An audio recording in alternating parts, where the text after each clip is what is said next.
ধর্মরাজিক উচ্চ বিদ্যালয়ের পক্ষ থেকে অনলাইন ক্লাসে শিক্ষার্থীদের সকলকে স্বাগত। আজ আমরা নবম দশম শ্রেণীর বিজ্ঞান বিষয় নিয়ে আলোচনা করব। বিজ্ঞানের প্রথম অধ্যায়টা তোমাদের সিলেবাসে আছে।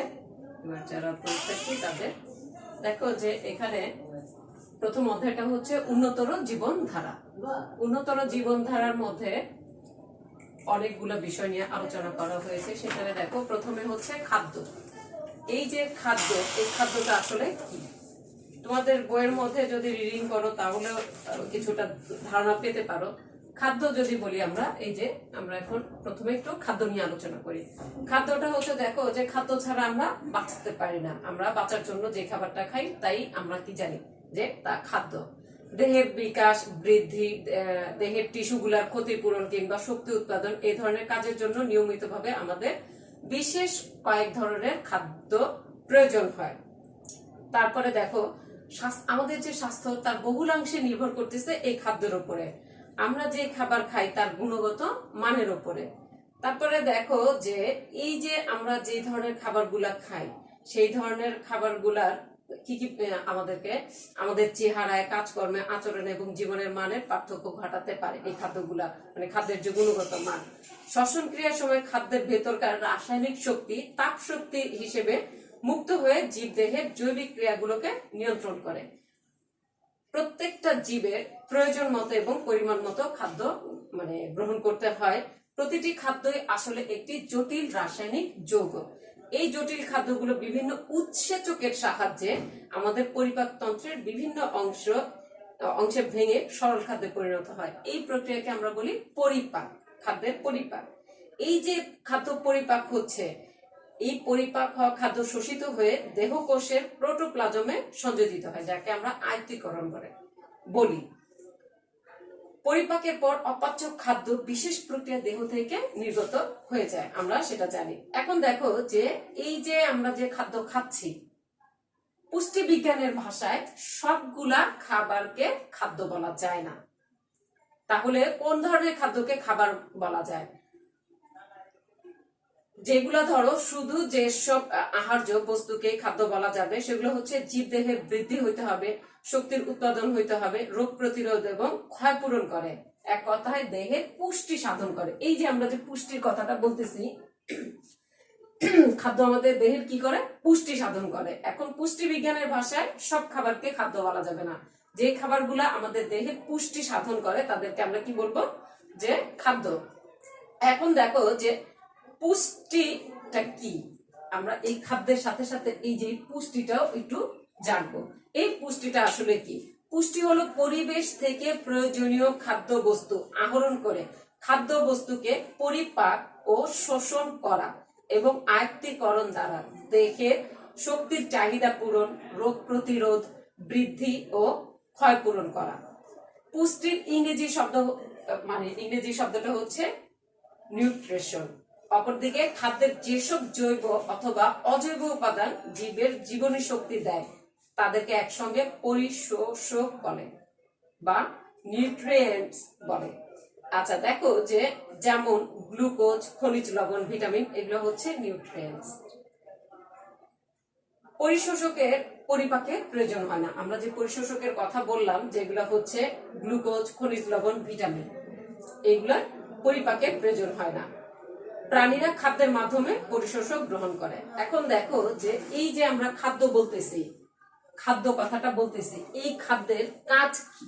আমরা যে খাবারটা খাই, এই যে খাদ্যটা আমাদের দেহে কি কাজে ব্যবহৃত হয় কিংবা কেন আমরা খাবারটা খাই? একটা প্রশ্ন আসে যে আমরা এত খাবার খাই প্রতিদিন, পানি থেকে শুরু করে অনেক ধরনের শাক সবজি, চাল, ভাত, তরকারি, রুটি, ফাস্টফুডে যাও, যেখানেই যাও না কেন, এই যে খাবারটা খাই সেখানের মধ্যে আসলে পুষ্টি বিজ্ঞানের ভাষায় আমরা যে খাবারগুলা খাই সবগুলা খাদ্য না, সেটা আমরা জানলাম।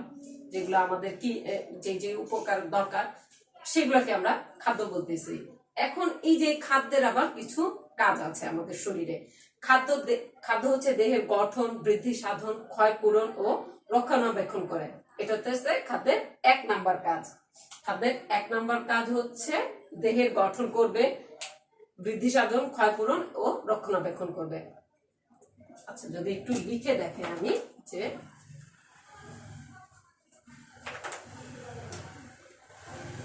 এক হচ্ছে দেহের গঠন,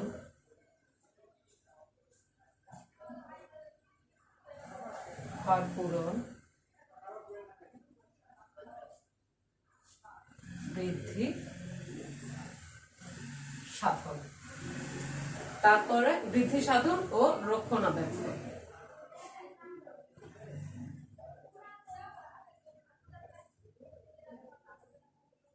রক্ষণাবেক্ষণ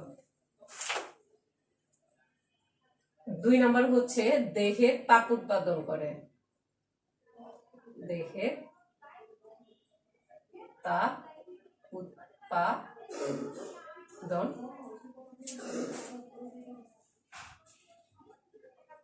করে ও কর্মশক্তি সাধন করে।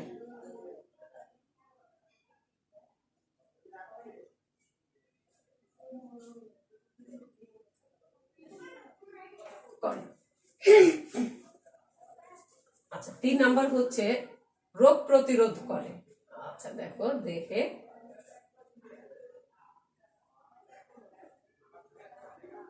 রোগ প্রতিরোধ করে, দেহকে সুস্থ রাখে।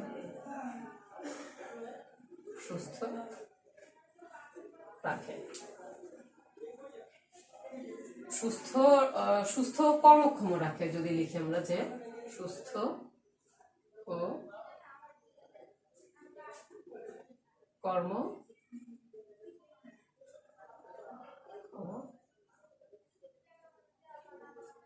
রাখে। তাহলে দেখতেই পাচ্ছ যে খাদ্যে 3টা কাজ আমরা লিখলাম, যে দেহের গঠন করবে, ক্ষয় পূরণ করবে, বৃদ্ধি সাধন করবে ও রক্ষণাবেক্ষণ করবে। তারপরে দ্বিতীয়টা হচ্ছে দেহের তাপ উৎপাদন করে। এই তাপ উৎপাদন না করলে দেহ কর্মক্ষম থাকবে না এবং ও কর্মশক্তি সাধন করে। 3 নাম্বার হচ্ছে দেহের রোগ প্রতিরোধ করে, সুস্থ কর্মক্ষম রাখে। এই হচ্ছে খাদ্যের কাজ। খাদ্য আর পুষ্টিটা আমরা আপাতত এতটুকুই আলোচনা করলাম। এরপর দেখো যে খাদ্যের উপাদান নিয়ে আমরা আলোচনা করব। বোর্ডে আমি দেখো লিখেছি যে খাদ্যের উপাদান, লিখেছি যে মুখ্য উপাদান ও সহায়ক উপাদান। 2 ধরনের উপাদান আছে খাদ্যের মধ্যে, একটা হচ্ছে মুখ্য উপাদান আর একটা হচ্ছে সহায়ক উপাদান। এখন মুখ্য উপাদানকে আমরা আবার 3 ভাগে লিখেছি: শর্করা, আমিষ, স্নেহ। সহায়ক উপাদানকে লিখেছি ভিটামিন, খনিজ লবণ, পানি। এই যে আমরা যে মুখ্য উপাদান এবং সহায়ক উপাদান লিখেছি, আমি এখানে যে পয়েন্টে লিখেছি যে বিভিন্ন খাদ্যের উপাদানের পুষ্টিগত গুরুত্ব, অভাবজনিত রোগ, আমরা প্রতিটা অংশ নিয়ে আলোচনা করব এবং এদের পুষ্টিগত গুরুত্ব এবং অভাবজনিত রোগ এবং প্রতিকার নিয়েও আলোচনা করব। এবং এই যে খাদ্যের মুখ্য উপাদান, এই যে শর্করা, আমিষ, স্নেহ, এগুলোর উৎস নিয়েও আলোচনা করব। সহায়ক উপাদান ভিটামিন, খনিজ লবণ, পানি, এগুলোর উৎস নিয়েও আমরা একসাথে আলোচনা করব। এখানে সবগুলা বিষয় একসাথে আলোচনা করব এই খাদ্যের উপাদানগুলোর মধ্যে। দেখো যে মুখ্য উপাদান 3টা: শর্করা, আমিষ এবং স্নেহ। এখন এই শর্করা বা কার্বোহাইড্রেট, আমরা যেটাকে বলতেছি কি শর্করা, শর্করা বা কার্বোহাইড্রেট, শর্করা বা কার্বোহাইড্রেট। শর্করা বা কার্বোহাইড্রেট হচ্ছে, দেখো যে শর্করা হচ্ছে মানুষের প্রধান খাদ্য কার্বন, হাইড্রোজেন, অক্সিজেন নিয়ে। কি কার্বন, হাইড্রোজেন এবং অক্সিজেন নিয়ে এই শর্করা বা কার্বোহাইড্রেট গঠিত হয় এবং মানুষের প্রধান খাদ্যটার মধ্যেই হচ্ছে শর্করা বা কার্বোহাইড্রেট। শর্করা, এটা দেখো এই যে শর্করা বা কার্বোহাইড্রেট আমরা যে খাচ্ছি, এটা বর্ণহীন, গন্ধহীন এবং অল্প মিষ্টি, মানে বর্ণহীন, গন্ধহীন এবং অল্প মিষ্টি স্বাদযুক্ত। আচ্ছা, এই যে এই শর্করা কেন খাচ্ছি আমরা? এটা আমাদের শরীরকে কর্মক্ষমতা, মানে শরীরের কর্মক্ষমতা বৃদ্ধি করে এবং তাপ শক্তি উৎপাদন করে। এখন এই যে কার্বোহাইড্রেট বা শর্করার কয়েকটি উৎস আছে। এই শর্করা বা কার্বোহাইড্রেট আমরা 2টা উৎস থেকে পেতে পারি: উদ্ভিজ উৎস এবং প্রাণীজ উৎস। উদ্ভিজ উৎসের মধ্যে কি কি আছে? শ্বেতসার বা স্টার্চ বলি আমরা, গ্লুকোজ, ফ্রুক্টোজ, সেলুলোজ। এখন দেখো যে আমরা যদি লিখি যে শ্বেতসার, গ্লুকোজ, ফ্রুক্টোজ,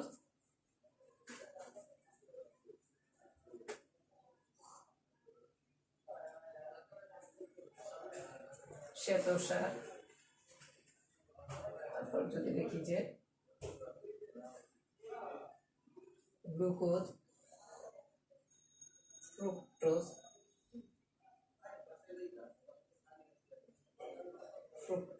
এবং আমরা যদি আরেকটা পয়েন্ট আমাদের হবে হচ্ছে ফ্রুক্টোজ, সুক্রোজ এবং সুক্রোজ,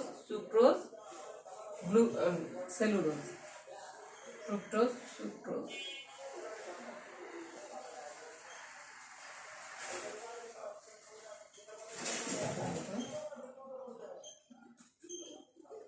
সেলুলোজ। আচ্ছা দেখো, এই যে আমরা শ্বেতসারটার আরেকটা নাম হচ্ছে স্টার্চ। এই শ্বেতসার বা স্টার্চ হচ্ছে ধান, গম, ভুট্টা, অন্যান্য শস্য দানা, এটা হচ্ছে এটার উৎস। তাছাড়া আলু, তারপরে হচ্ছে কচু, এগুলো হচ্ছে শ্বেতসার বা স্টার্চের উৎস।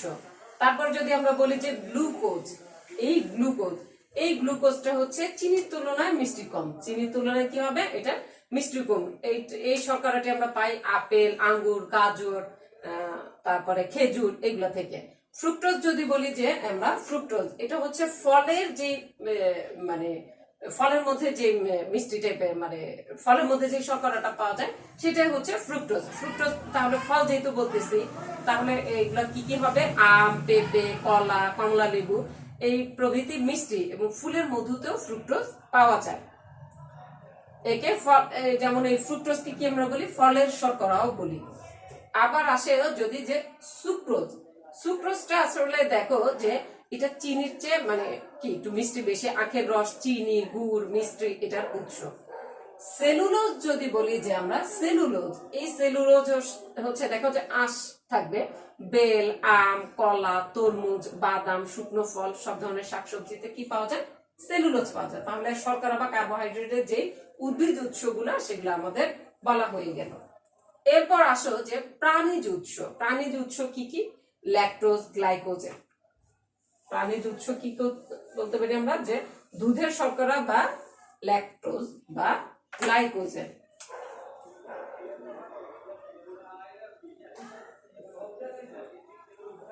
ল্যাকটোজ বা দুধের শর্করা,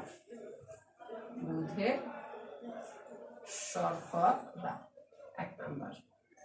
তারপর 2 নম্বরে আমরা বলতে পারি গ্লাইকোজেন।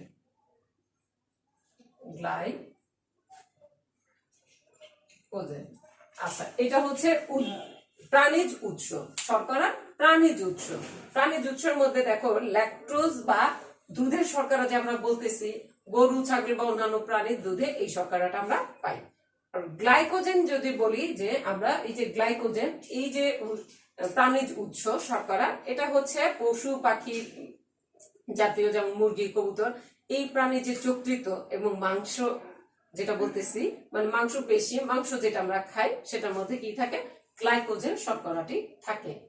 এই যে আমরা শর্করা খাবো, উদ্ভিদ উৎস এবং প্রাণীজ উৎস নিয়ে আলোচনা করলাম। এই খাদ্যটা আমরা মানে কেন খাবো, এই খাদ্যটার পুষ্টিগুণটা কি, আসলে পুষ্টিগত গুরুত্বটা কি। আমাদের দেখো যে শর্করা শরীরের কর্মক্ষমতা বাড়ায়, তাপ শক্তি উৎপাদন করে। আমরা এর আগেও বলেছি খাদ্য থেকে এখন শর্করাটা শরীরের কর্মক্ষমতা বাড়ায়, তাপ শক্তি উৎপাদন করে, বিপাকীয় কাজে বিভিন্ন যে শক্তির প্রয়োজন হয় সেটা কার্বোহাইড্রেট জাতীয় খাদ্যের, এই যে কার্বোহাইড্রেট জাতীয় শর্করা এই খাদ্যের জারণের ফলে আমাদের উৎপন্ন হয়। দেখো আমরা যদি বলি যে মানে গ্লাইকোজেন প্রাণীদের মানে ঘাটতি বা অধিক পরিশ্রমের সময় শক্তি সরবরাহ করে। গ্লাইকোজেনটা আমরা কি করতেছি, যখন অধিক পরিশ্রম করতেছি তখন শরীরে যে ঘাটতিটা আসে সেটা কি করতেছে, গ্লাইকোজেন সেই শক্তি সরবরাহ করতেছে। তারপরে আমরা এর আগে সেলুলোজ পড়েছিলাম উদ্ভিদ উৎস থেকে। এই সেলুলোজটা কি করতেছে, অপাচ্য প্রকৃতির শর্করা, এটা আঁশযুক্ত। আমি আগেই বলেছি যে সেলুলোজ আম, বেল, কলা, তরমুজ, বাদাম, শুকনো ফল, এগুলো কি আঁশযুক্ত খাদ্য। এটা আমাদের দৈনন্দিন যে মল ত্যাগে সাহায্য করে থাকে, কোষ্ঠকাঠিন্য দূর করে। এছাড়াও খাদ্যে যে প্রোটিন কিংবা ফ্যাটের অভাব হলে শর্করা থেকে এগুলো সংশ্লেষণ বা তৈরি হয়। এখন দেখো যে এই শর্করা বা কার্বোহাইড্রেটের অভাবে আমাদের মানে কি কি ধরনের সমস্যা হতে পারে। অভাব মানে শর্করার অভাবজনিত রোগ থেকে রক্ষা পেতে আমরা প্রতিদিন শর্করা জাতীয় খাদ্য খেতে পারি। শর্করার পরিমাণ বা চাহিদা কম হলে অতিরিক্ত শর্করা শরীরের মানে যদি আমরা শর্করা বেশি পরিমাণে খাই তাহলে কি হয় যে শরীরে অতিরিক্ত পরিমাণে মেদ জন্মাতে পারে, শরীর স্থূলকার হতে পারে, কখনো কখনো এটা বহুমূত্র রোগ যেটা আমরা ডায়াবেটিস বলি সেটা হতে পারে। তারপরে আবার দেখো যে আমরা যে এই শর্করার মানে কি হতে পারে যে শর্করাটা মানে আমরা কি কাজে লাগে, দেখো যে নিঃশ্বাস প্রশ্বাস বা শ্বসন প্রক্রিয়া আমরা বাতাস থেকে যে অক্সিজেনটা গ্রহণ করি, আমরা সবাই জানি যে আমরা বাতাস গ্রহণ করি, সেই বাতাসের থেকে আমরা কি গ্রহণ করি, বাতাসের অক্সিজেনটা গ্রহণ করতেছি শ্বসন প্রক্রিয়া। এটি কি করে ফুসফুসে যায়, ফুসফুসে রক্তের সাথে মেশে এবং রক্তের লোহিত কণিকায় এই অক্সিজেন আমাদের শরীরের লোহিত কণিকার মাধ্যমে এই অক্সিজেনটা কি করে আমাদের শরীরের মধ্যে মানে পৌঁছে দেয়, অক্সিজেন শরীরের মধ্যে পৌঁছে দেয়। গ্লুকোজের সাথে এই যে বিক্রিয়া করে এই অক্সিজেনটা গ্লুকোজের সাথে শরীরে বিক্রিয়া করে আমাদেরকে কি করতেছে, তাপ শক্তি তৈরি করে এবং আমাদের মানে এই তাপ শক্তিটা কি আমাদের সকল শক্তির উৎস। এখন আমরা এই যে শর্করা বা কার্বোহাইড্রেট খাচ্ছি এটা থেকে আমরা যে এই শক্তি পাচ্ছি সেটাকে আমরা কি বলি, খাদ্যের ক্যালোরি বা কিলো ক্যালোরি হিসেবে মাপা হয়। এই শক্তিটাকে আমরা কি বলতে, ক্যালোরি বা কিলো ক্যালোরি হিসেবে মাপা হয়। দেখো যে একজন পূর্ণবয়স্ক পুরুষ মানুষের দৈনিক 2500 কিলো ক্যালোরি, 200 এত কিলো ক্যালোরি পার গ্রাম, এই পরিমাণ একজন সুস্থ পূর্ণবয়স্ক পুরুষ মানুষের দৈনিক এই পরিমাণ কি খাবার খাওয়া প্রয়োজন হয়। এবং একজন নারীর হচ্ছে পূর্ণবয়স্ক সুস্থ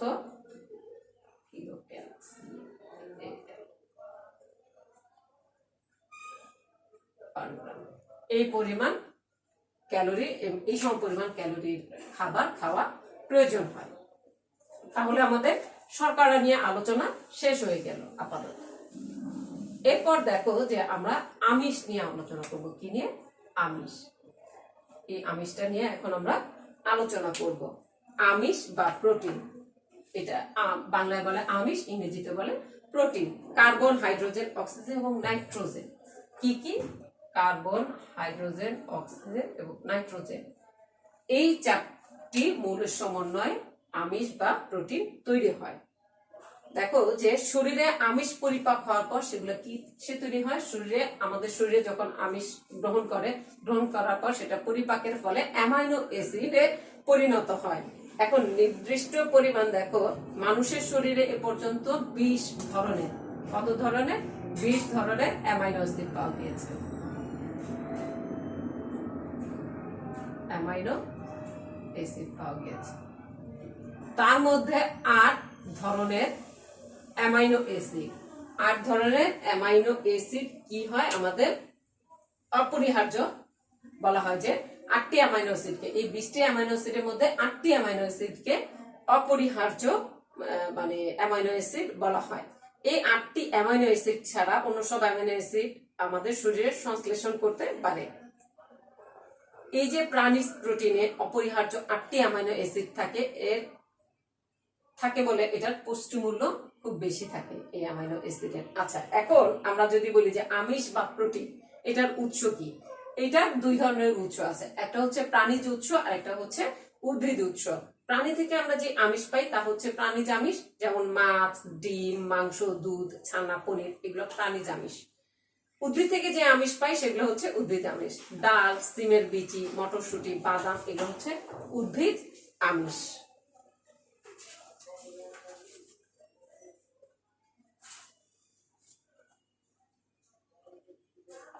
দেখো যে এই যে আমরা যেটা বলতেছি যে আমিষের কথা, আমিষ বা প্রোটিনের কথা, এই আমিষ বা প্রোটিন প্রাণী দেহের গঠনের জন্য প্রোটিন অপরিহার্য। দেহকোষের বেশিরভাগই প্রোটিন দ্বারা গঠিত। আমাদের দেহের বেশিরভাগ অংশটাই আমিষ বা প্রোটিন দিয়ে গঠিত। দেহের হাড়, পেশি, লোম, পাখির পালক, নখ, পশুর শিং, এগুলো সবই কি প্রোটিন দিয়ে তৈরি। আবার দেখো একটা একটু অবাক করা বিষয় যে প্রাণী দেহের শুষ্ক ওজনের 50% হচ্ছে এটা শুষ্ক ওজনের যে কোনো প্রাণীর দেহের শুষ্ক ওজনের 50 ভাগই হচ্ছে আমিষ বা প্রোটিন।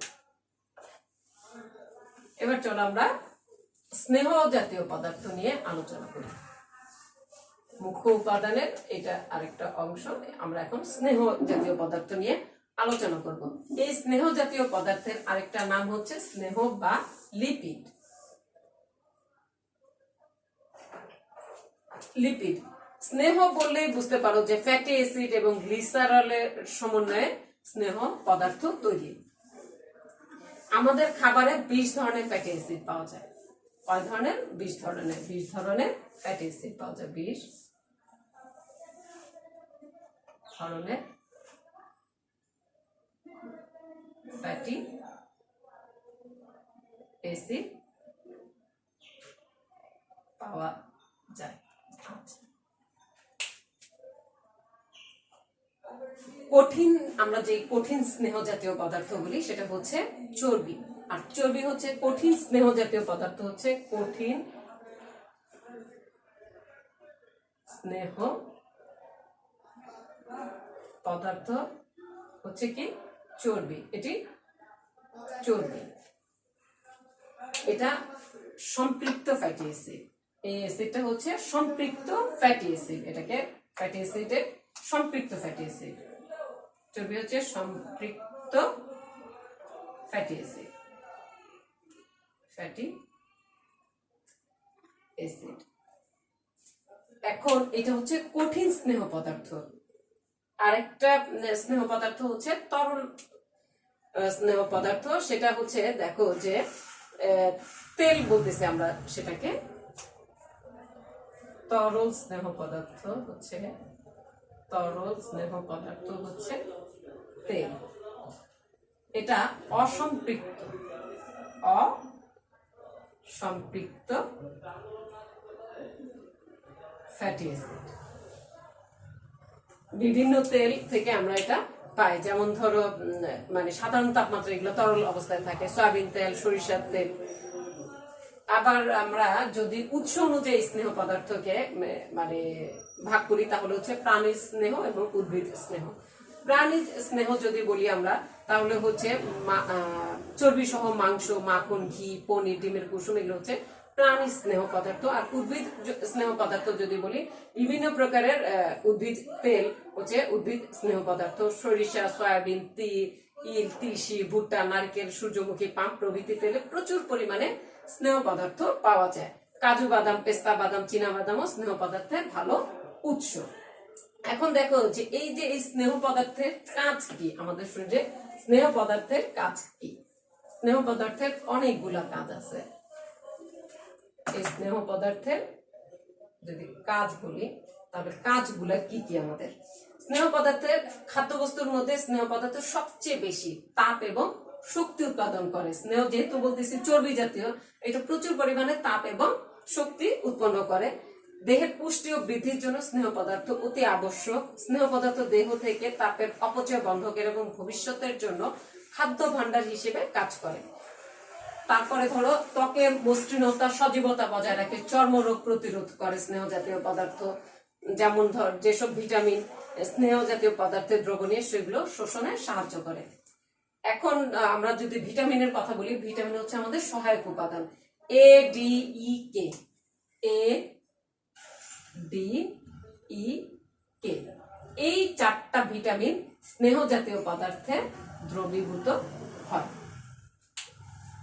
এখন আমরা যদি স্নেহ জাতীয় পদার্থ না খাই কিংবা স্নেহ জাতীয় পদার্থ আমাদের শরীরের ঘাটতি দেখা দেয়, তখন কি হবে? আমাদের ত্বক শুষ্ক এবং খসখসে হয়ে যাবে, সৌন্দর্য নষ্ট হবে। এবং এই যে স্নেহ জাতীয় পদার্থের দীর্ঘদিন অভাব হলে শরীরের মানে সঞ্চিত যে প্রোটিন সেটা ক্ষয় হতে থাকবে, দেহের ওজন কমে যেতে থাকবে। শরীরে অতিরিক্ত স্নেহ জমা হলে আবার শরীরে রক্ত চলাচলের ব্যাঘাত ঘটে। এই কারণে মেদবহুল আমরা দেহে সহজে রোগ আক্রান্ত হয়, আমরা খুব ভালো করেই জানি। আচ্ছা, এখন আমরা সহায়ক উপাদান, এতক্ষণ আমরা মুখ্য উপাদান নিয়ে আলোচনা করেছি। এখন আমরা আলোচনা করব খাদ্যের যে উপাদান তার সহায়ক উপাদান নিয়ে, ভিটামিন নিয়ে। এই ভিটামিনটা কি আমাদের জানতে হবে।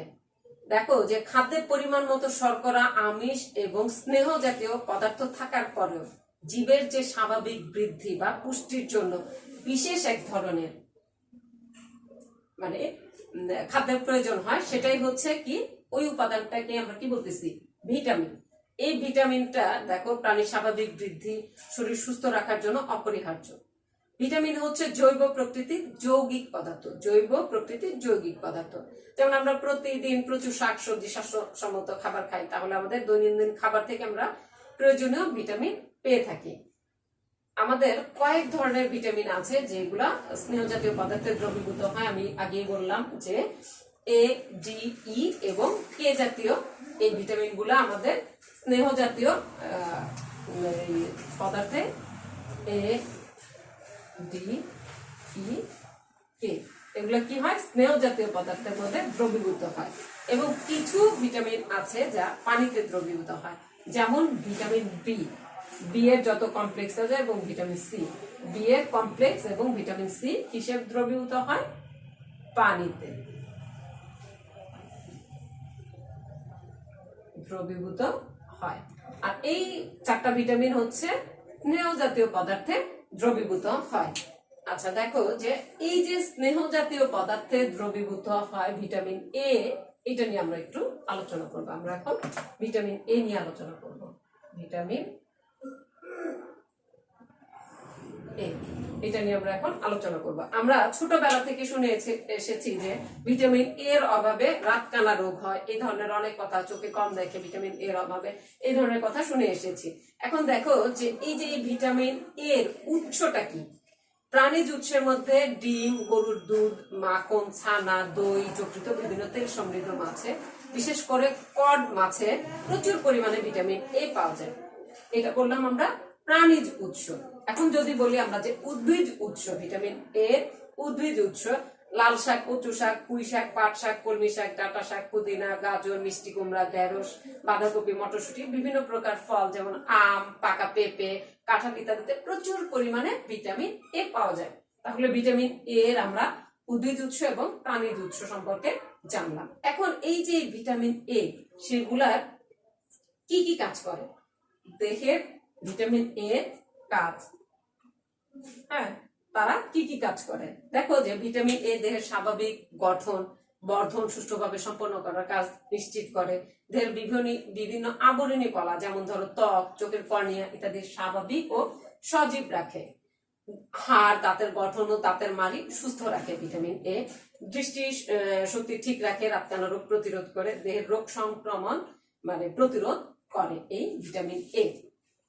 এরপর যদি আমরা দেখো, যদি বলি যে অভাবজনিত রোগ বা প্রতিকার, অভাবজনিত রোগের মধ্যে আছে রাতকানা। এর অভাবে এটা দীর্ঘদিন ভিটামিন এর অভাব হলে চোখের কর্নিয়া কি হয়, আলসার তৈরি হয়, কর্নিয়া আলসার তৈরি হয়। এই যে আলসার তৈরি হয় ভিটামিন এর দীর্ঘদিন অভাবের ফলে, সেটাকে বলে জেরপ্থ্যালমিয়া।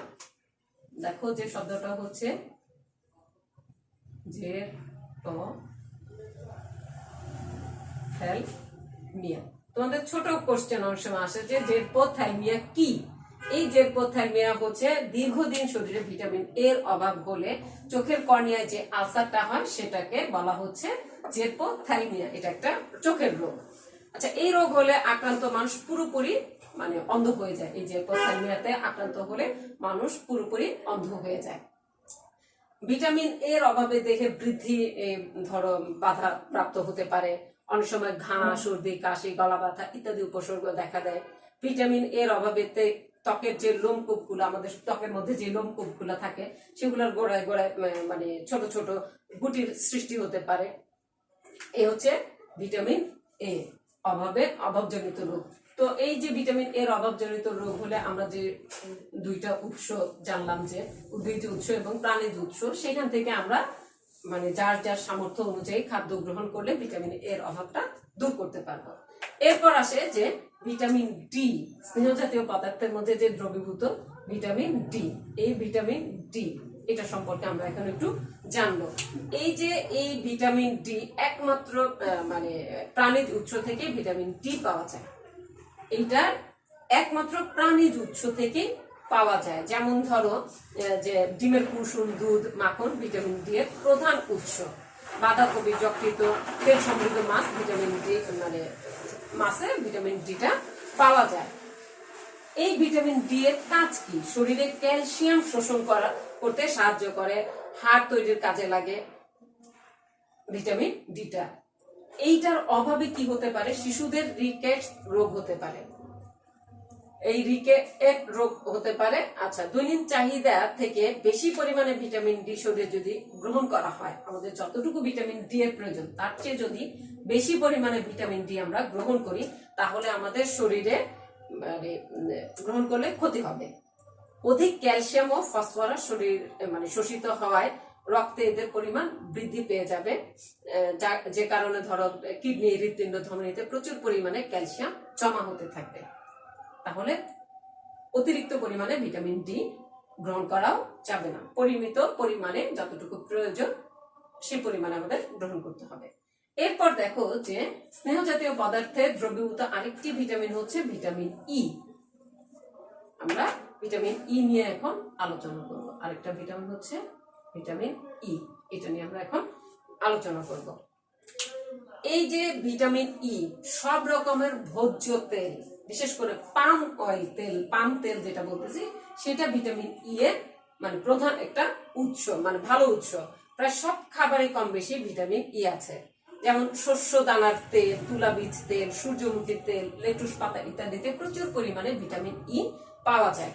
মানুষের শরীরে এই ভিটামিন ইটা হচ্ছে অ্যান্টি অক্সিডেন্ট, মানে যেটা কি করে শরীরের ধমনীতে চর্বি জমা রোধ করে এবং ত্বক মানে সুস্থ রাখে।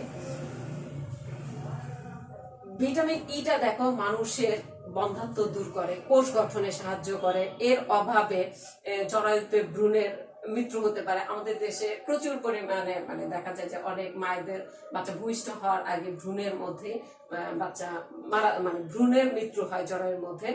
এটা হচ্ছে ভিটামিন ই এর অভাবে অনেক সময় হয়। তাহলে আমাদের মানে দৈনিক সুষম খাদ্য গ্রহণ করলে এই যে ভিটামিন ই এর অভাবটা আমরা দূর করতে পারবো। এবার আমরা পানিতে দ্রবীভূত কিছু ভিটামিন নিয়ে আলোচনা করব। পানিতে দ্রবীভূত ভিটামিনের মধ্যে হচ্ছে ভিটামিন বি এবং সি। বি হচ্ছে বি কমপ্লেক্স।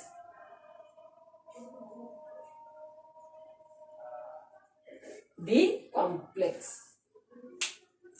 দেখো যে পানিতে দ্রবণীয় 12টি ভিটামিন বি রয়েছে। কয়টি? 12টি।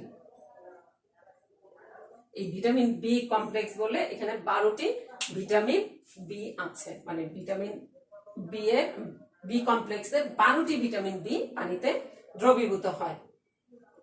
ভিটামিনের এই যে গুচ্ছ, সেটাকে টোটালটা কি 12টা নিয়ে যে ভিটামিন বিটা, সেটাকে বলতেছে ভিটামিন বি কমপ্লেক্স। দেহের স্বাভাবিক সুস্থতার জন্য খাবারের ভিটামিন বি কমপ্লেক্স খুবই গুরুত্বপূর্ণ। দেহের বৃদ্ধি, স্নায়ু, মস্তিষ্কের কাজ, দেহকোষের বিপাকীয় কাজ, প্রজনন ইত্যাদি সম্পন্ন করার জন্য এই ভিটামিন বি কমপ্লেক্স মানে আমাদের খাওয়াটা খুবই দরকার। এখন এই যে ভিটামিন বি কমপ্লেক্স আমরা বলতেছি, সেখানে ধরো তোমাদের বইয়ের মধ্যে ভিটামিন বি1, বি2, বি5, বি6, বি12 এগুলোর কথা বলা হয়েছে। যেমন ধরো ভিটামিন বি1, যেটা বি1, এই বি1টা দেখো এটার অভাবে কি হয়? দেহে থায়ামিনের চরম অভাবে বেরি রোগ হয়। ভিটামিন বি1 কে বলা হচ্ছে থায়ামিন। এটার অভাবে কি হয়? বেরি রোগ হয়। তারপরে স্নায়ুর দুর্বলতা, মানসিক অবসাদ, ক্লান্তি, খাওয়ার অরুচি, ওজনহীনতা ইত্যাদি সমস্যা দেখা দেয়। তারপরে যদি আমরা ভিটামিন বি2 নিয়ে আলোচনা করি, ভিটামিন বি2 এটাকে রাইবোফ্লাভিন বলে। এটা কি হয়? ঠোঁটের দুই পাশে ফাটে, মুখ ও জিভে ঘা হয়, ত্বক খসখসে হয়ে যায়, চোখ দিয়ে পানি পড়ে, তারপরে তীব্র আলোতে চোখ খুলতে অসুবিধা হয়। এইটার আমরা এই বি1টা আমরা কোথা থেকে পেতে পারি? উৎসটা আমি বলিনি। ঢেকি চাটা চাল, আটা, তেল বীজ, বাদাম, যকৃৎ, টাটকা ফল এগুলো থেকে আমরা পেতে পারি। প্রাণী যদি বলা হয় যে যকৃৎ, ডিম, দুধ, মাছ ইত্যাদি থেকে বি1টা আমরা পেতে পারি। এবার দেখো যে বি2টা আমরা কোথেকে পাবো? এটাও সবুজ শাকসবজি, গাছের কচি ডগা, অঙ্কুরিত বীজ, তারপরে যকৃৎ, দুধ, ডিম, এখান থেকেও বি2টা আমরা পেতে পারি। তারপরে আসে যে নিয়াসিন বা নিকোটিনিক অ্যাসিড, যেটা বলতেছি আমরা B5, ভিটামিন B5টা।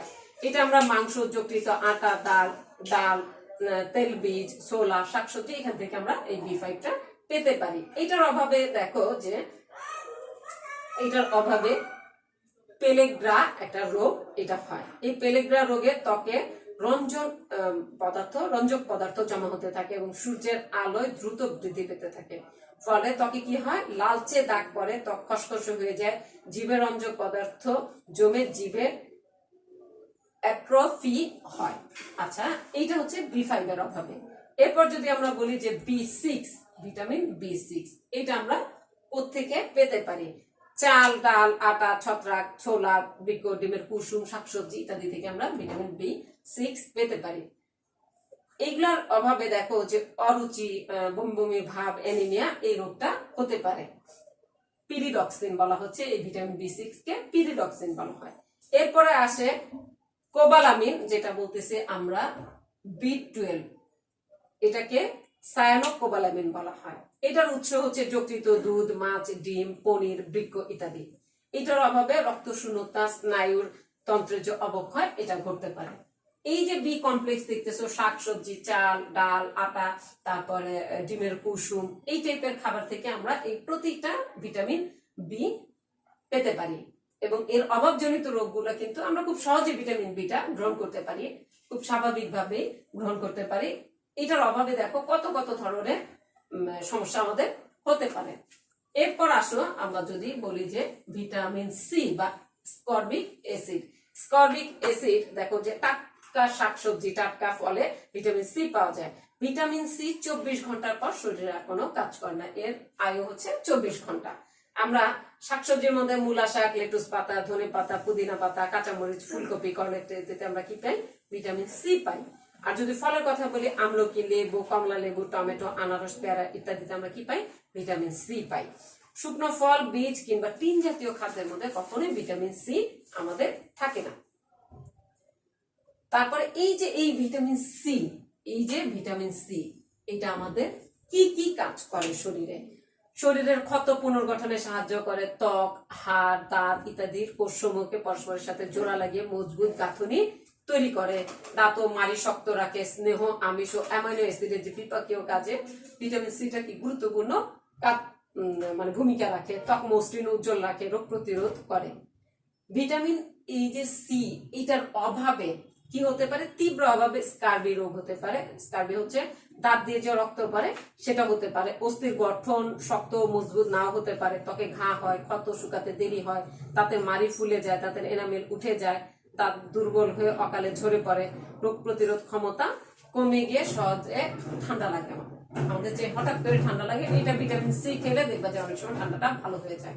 ভিটামিন সি এর তীব্র অভাবে সহজেই রোগ প্রতিরোধ ক্ষমতাটা কমে গিয়ে ঠান্ডা লাগে। এরপর আসো আমরা ভিটামিন সহায়ক উপাদানের মধ্যে ভিটামিনটা আলোচনা করে ফেলেছি। এখন আসো খনিজ লবণ। এই যে খনিজ লবণ, এই খনিজ লবণ আমাদের শরীরে খনিজ পদার্থ, এটা আমাদের কি দরকার? জীবদেহের যে স্বাভাবিক বৃদ্ধি, পুষ্টির জন্য ভিটামিনের মতো খনিজ পদার্থ বা খনিজ লবণও খুবই গুরুত্বপূর্ণ।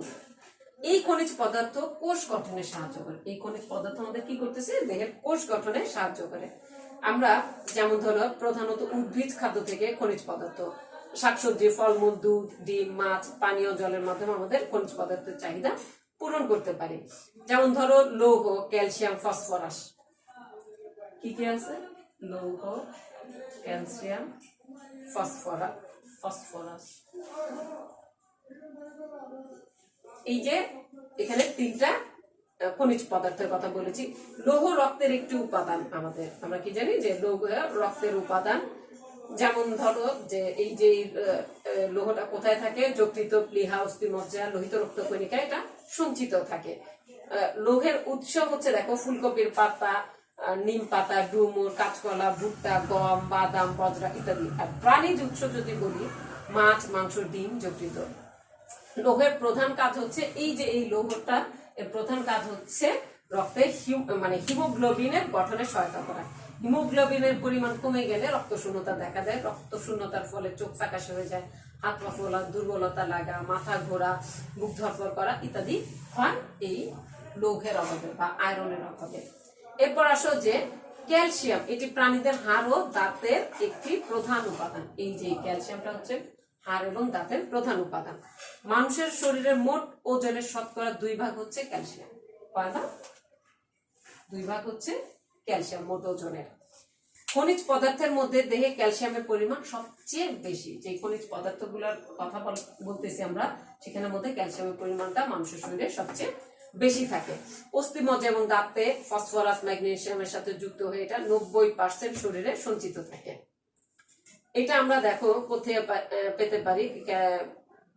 ডাল, তিল, সয়াবিন, ফুলকপি, গাজর, পালং শাক, কচু শাক, লাল শাক, কলমি শাক, বাঁধাকপি এবং বিভিন্ন ফলে। আর প্রাণীর মধ্যে আমরা কোথেকে পেতে পারি ক্যালসিয়াম? দুধ, ডিম, ছোট মাছ, শুটকি মাছ ইত্যাদি। এই ক্যালসিয়ামটা আমাদের কি করে? দাঁত ও হাড় গঠনে সাহায্য করে। ক্যালসিয়াম রক্ত সঞ্চালনে, হৃৎপিণ্ডের পেশির স্বাভাবিক সংকোচনে, স্নায়ু ও পেশির সঞ্চালনে সাহায্য করে। এখন এই যে ক্যালসিয়ামের অভাবে আমাদের কি কি হতে পারে? রিকেটস হতে পারে, বয়স্ক নারীদের দেখো যে অস্টিওম্যালেসিয়া রোগ হতে পারে। তারপরে এটার অভাবে শিশুদের দাঁত দেরিতে উঠতে পারে, রক্ত সঞ্চালনে বিঘ্ন করতে পারে। এরপর আসো খনিজ পদার্থের মধ্যে ফসফরাস। এই ফসফরাসটা আমাদের কি করে? ফসফরাসের উৎসটা যদি বলি আমরা, যে দানা শস্য, সিম, বরবটি, মটরশুঁটি, বাদাম, এবং প্রাণীজ উৎস যদি বলি ডিম, দুধ, মাছ, মাংস, কলিজা। তারপরে দেখো যে ক্যালসিয়ামের মতো এটাও দাঁত ও হাড় গঠনে ফসফরাসটা সাহায্য করে। ফসফরাসের অভাবে রিকেটস, অস্থির ক্ষরতা, দন্ত ক্ষয় এসব রোগ হতে পারে। পর্যাপ্ত পরিমাণে প্রোটিন ও ক্যালসিয়াম থাকলে ফসফরাসের অভাব হয় না শরীরে। এরপর দেখো আমরা যদি বলি পানি, পানিটা তো দেখো আমাদের শরীরের 60 থেকে 75% হচ্ছে পানি আমাদের শরীরে। এই পানি মানে মানবদের জন্য অপরিহার্য। দেহের গঠন ও অভ্যন্তরীণ কাজ পানি ছাড়া চলতে পারে না। আমাদের যে রক্ত, মাংস, স্নায়ু, দাঁত ইত্যাদি প্রতিটি অঙ্গ গঠনের জন্য পানির প্রয়োজন। দেহকোষ গঠন, দেহের যে যাবতীয় শারীরবৃত্তীয় যে কাজগুলো পানি ছাড়া কোনোভাবেই সম্পন্ন করা যায় না। পানির মাধ্যমে দেখো যে শরীরের নানা ধরনের প্রয়োজনীয় উপাদান শরীরের বিভিন্ন জায়গায় পৌঁছায়। তুমি সবই খেলা, পানি না খেলে কি হবে? পানির তার অভাবে এই যে উপাদানগুলো শরীরের বিভিন্ন অংশে পৌঁছাবে না, তখন অন্য ধরনের সমস্যা তৈরি হবে। এটি জীব দেহে কি করে? দ্রাবকে কাজ করে, খাদ্য উপাদানের পরিপাক পরিশোষণে সাহায্য করে। বিপাকের ফলে দেহের যে বিপাকের ফলে কি হচ্ছে? যে দেহের উৎপন্ন বিভিন্ন উৎপন্ন ইউরিয়া, অ্যামোনিয়া ইত্যাদি শরীরের জন্য ক্ষতিকর এবং বিষাক্ত পদার্থগুলো পানি কি করে? মূত্র ও ঘামের মাধ্যমে শরীর থেকে বের করে দেয়। কাজেই বুঝতে পারতেছো যে এই পানিটা আমাদের জন্য কত প্রয়োজনীয় আমাদের শরীরের জন্য। এখন এই পানির উৎস কি? খাবার পানি, পানীয় যেমন দুধ, চা, কফি, শরবত। এখন পানির চেয়ে ধরো চা, কফি তো আর বেশি খেলে হবে না। আমাদের বিভিন্ন খাদ্য যেমন শাকসবজি, ফল, এগুলো তো পানি আমরা পেতে পারি আমাদের শরীরের জন্য। আশা করি শিক্ষার্থীরা তোমরা এই অধ্যায়ের যতটুকু নিয়ে আমি আলোচনা করেছি আজকের ক্লাসে, ততটুকু তোমরা ঠিকমতো বুঝতে পেরেছো। সকলকে ধন্যবাদ।